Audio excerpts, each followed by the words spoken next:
नमस्कार दोस्तों, स्वागत है आप लोगों का हमारे चैनल मैथ्स मेकर में। जैसा कि आप लोगों को पता है, डेली हम लोग रेलवे का प्रीवियस ईयर करते हैं। आप लोग अगर रेलवे के किसी भी एग्जाम्स का तैयारी कर रहे हैं तो हमारे साथ ज़रूर जुड़ें। चाहे रेलवे का कोई भी एग्ज़ाम हो, रेलवे एनटीपीसी हो, ग्रुप डी हो, कांस्टेबल हो, फ़िलहाल यही लिखे हैं क्योंकि फ़िलहाल यही सब एग्ज़ाम होने वाला है। लेकिन अगर आप लोग रेलवे के किसी भी एग्ज़ाम्स का तैयारी कर रहे हैं तो ज़रूर जुड़ें। इससे बाहर आप लोगों को कहीं भी प्रश्न देखने को नहीं मिलेगा, हम जो भी प्रश्न आप लोगों को करवा रहे हैं। तो चलिए हम लोग पहला क्वेश्चन से स्टार्ट करते हैं। ठीक है, तो पहला क्वेश्चन हमारा देख सकते हैं, दिया हुआ है 1 +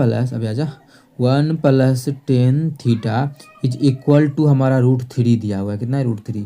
और हमें जो ज्ञात करना है वो निकालना है √3 कॉट थीटा -1। अब कैसे सॉल्व किया जाए, क्या होगा इस क्वेश्चन का?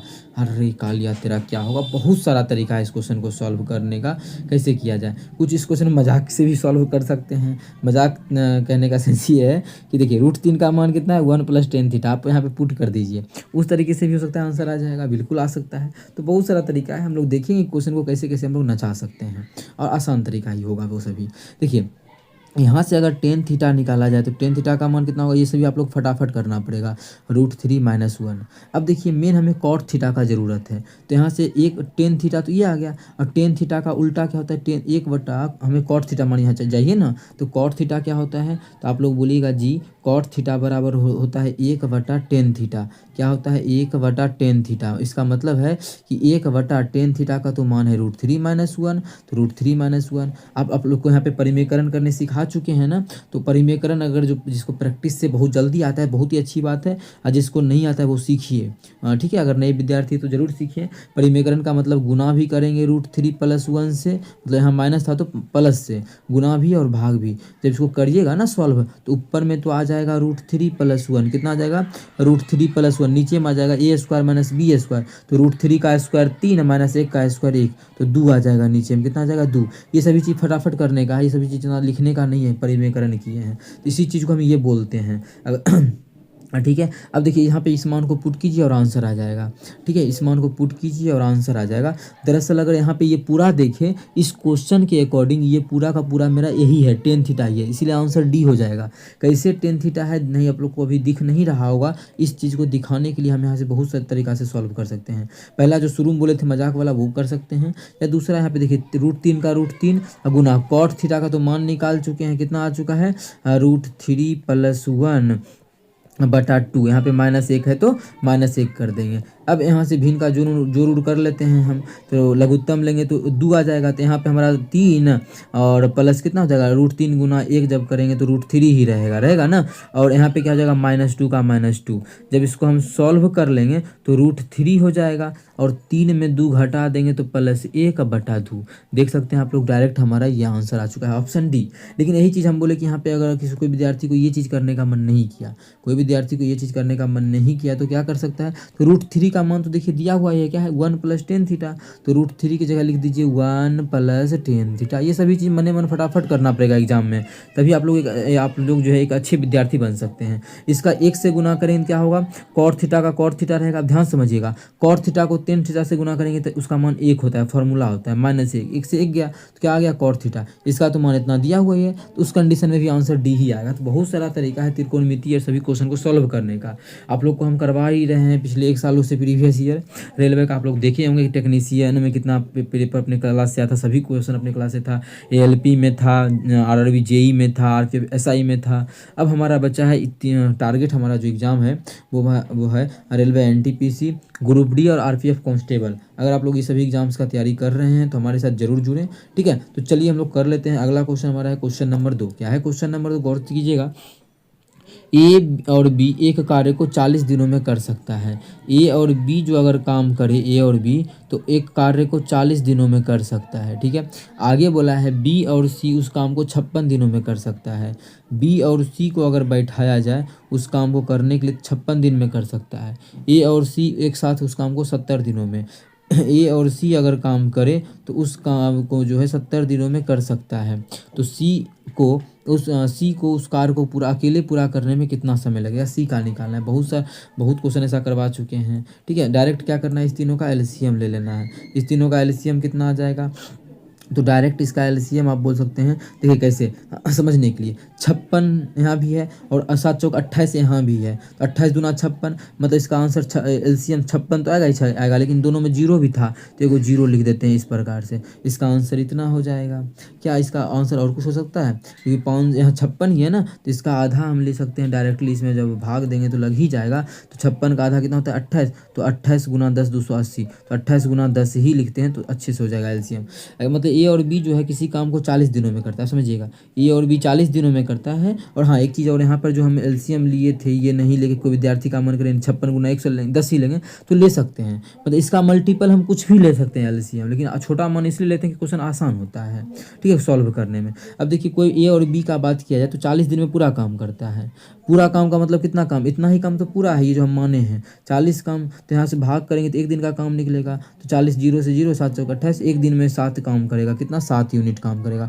उसी प्रकार इसको भाग कीजिएगा तो एक दिन में 5 यूनिट करेगा, इसको भाग कीजिएगा तो एक दिन में 4 यूनिट करेगा। अब यहाँ पे जब जोड़ेंगे तो क्या आ जाएगा? देखिए तो 2 गो ए है, 2 गो बी है और 2 गो सी है, तो बोल सकते हैं डायरेक्टली 2 इंटू आ जाएगा ए प्लस बी प्लस सी। ए प्लस बी प्लस सी का दुगुना काम कितना हो जाएगा? यहाँ पे जोड़ेंगे तो 7 5 12, 7 5 12 4 16 आ जाएगा। कितना आ जाएगा? 16। अगर हमको चाहिए ए बी और सी का तो कितना आ जाएगा? 8। मतलब ए प्लस बी प्लस सी तीनों मिल के एक दिन में 8 काम करेगा, लेकिन हमको तीनों का नहीं चाहिए, सिर्फ और सिर्फ सी का चाहिए। सी का चाहिए तो क्या करना पड़ेगा? इसमें ए और बी का खत्म घटाना पड़ेगा। ए और बी एक दिन में कितना काम करता है? 7 काम करता है। तो ए और बी का घटाएंगे, सी बचेगा। सी का कितना आ जाएगा? 8 काम तीनों मिल के, उसमें से 7 काम सी ए और बी का ही है, तो सी का एक दिन का कितना काम आ जाएगा? सी का एक दिन का जो आ जाएगा वो हमारा 1 यूनिट आ जाएगा, घट के कितना? 1 यूनिट आ जाएगा। कुल काम है कितना? कुल काम जो हमारा है वो 280 यूनिट है, यहाँ देख सकते हैं 280 यूनिट। और सी जो है एक दिन में एक काम करता है, इतना आलसी है, इतना घटिया है, एक दिन में एक काम करता है। तो 280 काम को करने में 1 से भाग कर देंगे तो 280 दिन का समय लगेगा, जो कि हमारा किस ऑप्शन में? ऑप्शन डी में है। तो ऑप्शन डी हमारा बिल्कुल करेक्ट आंसर हो जाएगा। कौन सा ऑप्शन? Option D. उम्मीद करते हैं दोस्तों सभी क्वेश्चन को आप लोग अच्छे ढंग से समझ रहे होंगे, एंजॉय कर रहे होंगे। आप लोगों के पास जितना भी स्टडी ग्रुप में डाउट क्वेश्चन आता होगा रेलवे का, वो हमारे क्लास से ही आता होगा, क्योंकि हम लोग प्रीवियस ईयर ही करते हैं। तो आप लोग उसको अपना क्लास का वीडियो सेंड कर सकते हैं एज ए सॉल्यूशन, ठीक है, सॉल्यूशन के तौर पे। चलिए अगला क्वेश्चन हम लोग कर लेते हैं। क्वेश्चन नंबर 3 क्या है? मोहन अपनी कार को 12 घंटे में एक समान चाल से एक निश्चित दूरी तय करता है। जब वह चाल 5 किलोमीटर प्रति घंटा वृद्धि की जाती है तो उसी दूरी को 9 घंटे में तय किया जा सकता है। तो कुल दूरी ज्ञात कीजिए। कुल दूरी हम लोग उसी फार्मूला से यहाँ पे निकाल सकते हैं जो आप लोग को बताया कि स्पीड 1 गुना स्पीड 2 बटा दोनों स्पीड का गुणनफल। लेकिन इस क्वेश्चन में लगेगा कि नहीं, इसके लिए हमको एक और पढ़ना पड़ेगा। मोहन जो है, मोहन अपनी कार को 12 घंटे में एक समान चाल से एक निश्चित दूरी तय करता है 12 घंटे में। यदि वह चाल में 5 किलोमीटर प्रति घंटा की वृद्धि की जाती है तो उसी दूरी को वह 9 घंटे में तय करता है। अब जो है अगर स्पीड को हम बढ़ा देते हैं तो 9 घंटे में तय करता है। ये तो उस पर हम क्यों बनाए, बहुत ही आसान क्वेश्चन है। देखिए ये सभी क्वेश्चन को 2-3 बार पढ़िए, प्रैक्टिस कीजिए, पता चलेगा कि हाँ आसान है। कैसे? देखिए अगर हम स्पीड मान लेते हैं, क्या है? स्पीड है, उस स्पीड एक्स मान लेते हैं। क्या है? स्पीड एक्स है। तो दूरी बराबर क्या हो जाएगा? दूरी हमें डिस्टेंस, चाल गुना समय। इसका चाल कितना हम मान लिए? एक्स मान लिए। 12 घंटे में एक निश्चित दूरी तय करता है, कितना? 12 घंटे में। तो चाल क्या है? x किलोमीटर प्रति घंटा, 12 घंटे में जाता है तो उसे 12 से गुना करेंगे तो चाल गुना समय बराबर क्या हो गया? दूरी। तो ये फॉर्मूला हो गया, दूरी निकल गया यहाँ से। यही दूरी के बारे में एक और बात बोला है, दूरी के बराबर जब चाल में 5 किलोमीटर प्रति घंटा वृद्धि कर देते हैं। पहले था x किलोमीटर प्रति घंटा, अब वृद्धि कर देंगे, हो जाएगा x प्लस 5 किलोमीटर प्रति घंटा। और वह तब जो समय लेता है 9 घंटे का समय लेता है, तो गुना कर देंगे 9 से। यहाँ से दूरी मतलब यहाँ से चीज़ और समझ सकते हैं। दूरी मतलब देखिए x गुना 12, मतलब जो भी आंसर होगा वो क्या होगा? 12 का मल्टीपल होगा। क्या ये है? नहीं है। क्या ये हमारा है? नहीं है। तो दो ही ऑप्शन 12 का मल्टीपल है, ऑप्शन ए और ऑप्शन डी। तो ऑप्शन ए या ऑप्शन डी सही हो सकता है, लेकिन हमें और यहाँ से निकालना पड़ेगा। तो चलिए निकाल लेते हैं। जब सॉल्व करेंगे तो यहाँ हो जाएगा 12x और यहाँ इधर हो जाएगा 9x प्लस 9 पछे 45। जब इधर घट के जाएगा तो हो जाएगा 3x बराबर कितना हो जाएगा?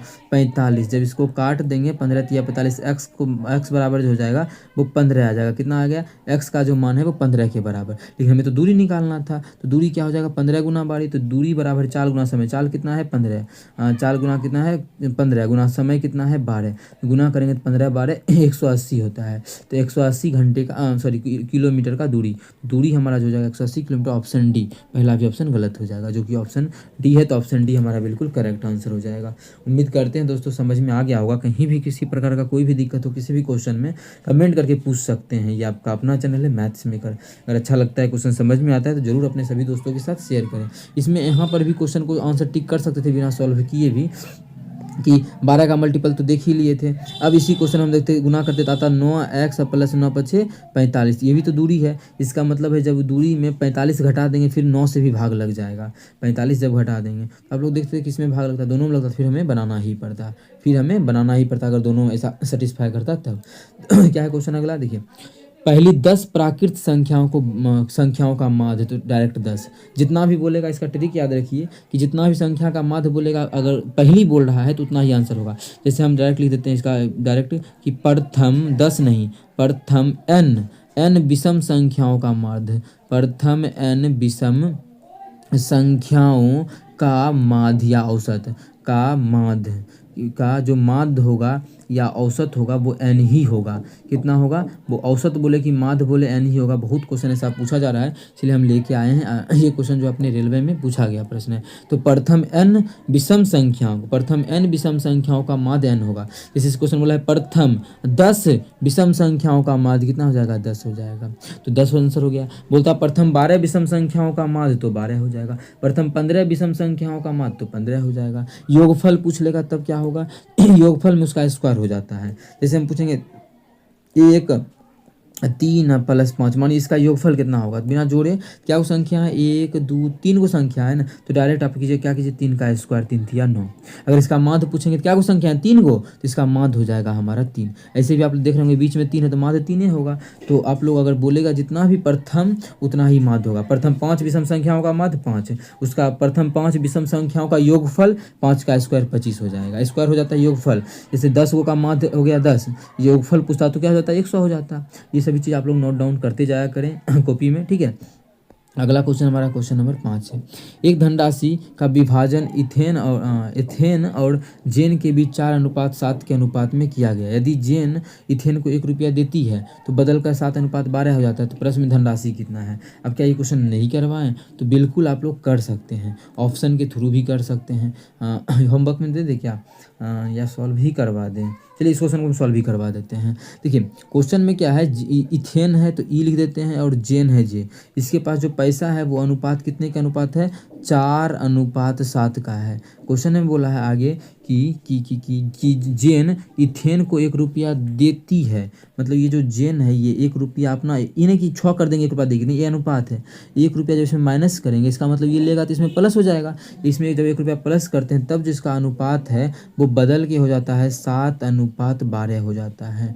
तो पूछा है प्रश्न में धनराशि। अच्छा धनराशि मतलब कितना होगा, ये 7:4 के अनुपात में होगा, मतलब 7 4 11 है। तो जो भी आंसर होगा वो कुल धनराशि क्या होगा 11 ही ना। इसका मतलब जो भी आंसर होगा वो 11 का मल्टीपल होगा। जो भी आंसर कितना होगा वो 11 का हमारा मल्टीपल होगा। तो कौन सा ऑप्शन 11 का मल्टीपल है आप लोग देख लीजिए। क्या ये है, नहीं इसमें 11 से भाग नहीं लगेगा तो ये तो गलत हो गया। हाँ ये 11 का मल्टीपल है, ये 11 का मल्टीपल है और ये भी 11 का मल्टीपल है। इस सभी में भी हमारा आंसर क्या होगा। तब देखिए संख्या का 1 रुपया इधर से इधर कर दिए तो रुपया तो वो उतना ही है ना, लेकिन 1 रुपया यहाँ से यहाँ आ गया। कुल रुपया तो अभी भी उतना ही, ऐसा तो नहीं कि 1 रुपया को हटा बाहर फेंक दिया गया, नहीं ये अपना से निकाल के इस जेबी में दे दिया। तब जिसका अनुपात हो गया 7:12, मतलब अभी भी जो रुपया है वो कितना 19 के अनुपात में आंसर होना चाहिए। जो भी आंसर 11 का मल्टीपल होगा वो होगा, चाहे जो 19 का मल्टीपल होगा वो आंसर होगा, क्योंकि अभी रुपया घटा नहीं है, पहले भी था जो वही रुपया अभी भी है। ठीक है, तो अब देखते हैं 11 का मल्टीपल में तो एक ऑप्शन कट हो गया, एक ऑप्शन देखते हैं 19 का मल्टीपल कौन सा है। तो 19 का मल्टीपल हमारा ये हम मानिए कर देते हैं 19 का मल्टीपल, लेकिन ये तो हमारा पहले ही गलत हो चुका है क्योंकि 11 का मल्टीपल नहीं था। हाँ, ये 11 का था लेकिन ये 19 का नहीं था, ये तो गलत होगा, दोनों का मल्टीपल होना चाहिए। अब देखिए ये हमारा 19 का है तो बिल्कुल हमारा नहीं है, 11 का था लेकिन 19 का नहीं है। ये हमारा 19 का भी मल्टीपल है, 11 का भी मल्टीपल है, तो आंसर यही हो जाएगा बिना बनाए। बिना बनाए मेरा आंसर होगा। लेकिन अगर बनाने का खुजली है तो हम तो अभी बताएंगे, ऐसा तो नहीं कि हम क्वेश्चन को छोड़ देंगे, हम क्वेश्चन को सॉल्व करवाएंगे ही करवाएंगे। लेकिन आप लोग को इस पे भी हम लेके चलेंगे कि आप लोग को अगर एग्जाम में आ जाए तो कैसे आप लोग को अप्रोच किस तरीके से क्वेश्चन को सॉल्व कर लेना है। ठीक है, हमें तो मेरा काम है सभी चीज़ को यहाँ पे बनाना आप लोगों के लिए। ठीक है, अभी हम इसको थोड़ा सा साइड करके आप लोग को हम इसका बेसिक से फटाक से निकाल देते हैं। बेसिक से भी क्वेश्चन आसान है बन जाएगा कि ये पहले था 4:7 के अनुपात में एक्स मान लेते हैं। जब इससे 1 रुपया निकाला, क्या बोला है क्वेश्चन में कि जॉन 1 रुपया दे देता है किसको, ई को, तो जॉन का क्या था 7 अनुपात में था, तो जॉन में घट जाएगा और ई में जुड़ जाएगा, तब इतना घटने और जुड़ने के बाद अनुपात हो गया वो 7:12 हो गया आंसर। यहाँ से एक्स का मान निकाल के रख लीजिए। जब कोना को गुना कर देंगे तो जाएगा बर चौके 48x, या फिर इधर गुना करते हैं, सत्ते कितना हो जाएगा 49x -7 बराबर हो जाएगा बर चौके 48x प्लस 12, कितना 12। अब x वाला को इधर लाएंगे तो 1x बराबर 12 7 19 आ गया, हो गया x का मान 19। रुपया कितना था, इसके पास 4x, इसके पास 7x, तो टोटल कितना था 7 4 11x, तो आंसर कितना हो जाएगा 11 गुना कितना x का मान 19, तो 19 मतलब जो भी आंसर होगा 11 19 का मल्टीपल आप लोग को हम बोले ही, तो जिसका इसका योगफल आ जाएगा 209 जो कि ऑप्शन नंबर ए में है। तो अब भाई बहुत सारा तरीका है ऐसा नहीं कि ऑप्शन को हम टिक करके आगे जा रहे हैं, आप लोग को हम बेसिक से भी, बेसिक नहीं दूसरा भी ट्रिक बता रहे हैं। अगर आप लोग को अच्छा लगता है तो प्लीज़ आप लोग अपने सभी दोस्तों के साथ शेयर करें, इससे बेहतरीन क्लास आप लोग को नहीं मिलेगा। सबका कहना है आप लोग देखिए यूट्यूब पर एक तरीका बता के आगे चल जाना। अरे भाई विभाज्यता का नियम पे क्वेश्चन करवा ही रहे हैं तो आप लोग इस तरीका को भी सीखिए। उसके अलावा भी ट्रिक होता है, अगर कोई 2-3 ऑप्शन मैच करेगा तो फिर हम कुछ तरीका पे क्वेश्चन को बना सकते हैं। यूट्यूब पे देखे ही होंगे वो लोग ना ऑप्शन भी ऐसा सेट करके लाता है, चारों ऑप्शन रहेगा ना, एक ही ऑप्शन उसमें टिक होगा पहला पे ही। जैसे हम पहला पे क्या हुआ था मेरा कि तीनों का तीनों सही हुआ था, सिर्फ एक गलत हुआ था, उसका पहला पे भी आंसर आ सकता है बहुत में, लगभग क्वेश्चन में वो लोग सेट रहता है ऑप्शन। लेकिन हम जो है जो पूछा गया है सेम आप लोग के सामने सेम का सेम क्वेश्चन ला के रखे हुए हैं। अगला क्वेश्चन हमारा है क्वेश्चन नंबर 6, क्या है 3x/2x बराबर इतना है, तो x/y का अनुपात है। x/y का अनुपात, x/y का न्यूनतम मान ज्ञात कीजिए इसका हमें क्या करना है, न्यूनतम मान ज्ञात करना है। सिंपल सा, इसमें हम काट नहीं दें, 2 से काटेंगे तो ये हमारा हो जाएगा 3 से या 24, यहाँ भी तो कट रहा है, बहुत सारा कट रहा है इसमें। देखिए 24 से काटेंगे तो 24 दूना 48 है ना, 24 दूना 48, यहाँ काटेंगे 24 तिया 72। अब कटेगा कि नहीं, x/y निकाल लेंगे तो x/y बराबर 2 उधर जाके कितना हो जाएगा 2 दूना 4 बटा 3 इधर आएगा तो हो जाएगा 3 तिया 9, तो x/y का जो अनुपात आ जाएगा वो हमारा आ गया 4:9, जो कि ऑप्शन नंबर बी में है। तो ऑप्शन बी हमारा बिल्कुल करेक्ट आंसर हो जाएगा। कौन सा ऑप्शन, ऑप्शन बी। उम्मीद करते हैं दोस्तों समझ में आ गया होगा। कहीं भी किसी प्रकार का कोई भी दिक्कत हो किसी भी क्वेश्चन में कमेंट करके जरूर पूछें। चलिए अगला क्वेश्चन कर लेते हैं। क्वेश्चन नंबर हमारा 7 है, क्या है क्वेश्चन नंबर 7, 1755 में किताबों का एक सेट बेचकर विक्रेता को 22% की हानि होती है, 6% लाभ अर्जित करने के लिए उसका विक्रय मूल्य कितना होना चाहिए। डायरेक्ट आप लोगों को क्या करना है, इतना रुपये में बेचता है तो 22% का हानि होता है, तो हानि है ये विक्रय मूल्य कितना है 1755 है, कितना 22% हानि के साथ, मतलब 22% हानि, 100 का चीज़ है 22% हानि लेंगे तो कितना में बेचेंगे उस चीज़ को, तो 78 79 80 20 100, हाँ 78 में बेचेंगे, 78% में, तो 78% का मान दिया हुआ है। कुछ है 6% लाभ लेने के लिए कितना में बेचना पड़ेगा, तो 1% का निकाल लेना है, 106% का निकाल लीजिएगा, वही तो आंसर हो जाएगा। तो इस क्वेश्चन को हम छोड़ देते हैं, होमवर्क बता तो दिए, फिर भी हम होमवर्क के लिए छोड़ दें, या तो बता तो दिए, क्या किया जाए। चलिए होमवर्क के लिए छोड़ देते हैं। आप लोग को प्रैक्टिस भी तो होगा, ये कैलकुलेशन का भी क्वेश्चन आप लोग के पास अगर नहीं होता होगा तो प्रैक्टिस हो जाएगा ठीक है। और इसको प्रैक्टिस होमवर्क के तौर पे रख लीजिए, मैं इसे बता दिए सॉल्यूशन, ठीक है। तो हम हेल्प कर देते हैं। और ऐसा क्वेश्चन आप लोग मॉक टेस्ट देखिए, आप लोग अगर चाहते हैं कि नहीं बुक नहीं ले तो प्रैक्टिस तो हम करवा ही रहे हैं आप लोगों को, बस आप लोगों को क्या करना है, मॉक टेस्ट किसी का कोई भी कोचिंग का परचेज कर लीजिए, कोई भी क्लास का, ठीक है। उसका आप लोग मॉक टेस्ट का सभी प्रश्न लगाइए, और उसमें क्वेश्चन में डाउट होता है तो डाउट तो होगा नहीं क्योंकि क्लियर हम कर चुके हैं, तो वहाँ से क्वेश्चन प्रैक्टिस हो जाएगा और मतलब मॉक टेस्ट का पूरा का प्रैक्टिस हो जाएगा फुल लेंथ का। और यहाँ से हम आप लोग को मैथ का पूरा कॉन्सेप्ट क्लियर कर ही रहे हैं, सभी क्वेश्चन का, सभी चैप्टर का आप लोग देख रहे होंगे, कोई भी सिंगल चैप्टर का नहीं है। आप लोग अगर देखें शुरू से ही तो ये हमारा त्रिकोणमिति का है, ये हमारा टाइम एंड वर्क का है, ये आप लोग देख सकते हैं स्पीड एंड उसका है, क्या बोलते हैं, स्पीड एंड टाइम का है ना, ये हमारा है माध मादिका का क्या बोलते हैं उसको, मीडियन मोड का, ये किसका है, ये रेशियो का है, ये हम देखें तो ये भी रेशियो का है, हाँ ये भी रेशियो का, या फिर बोल सकते हैं नंबर सिस्टम का भी, इसको बोल सकते हैं प्रॉफिट एंड लॉस का। और ये जो हमारा है ये नंबर सिस्टम का भी है ना, सिंपली नंबर सिस्टम रख लीजिए ना।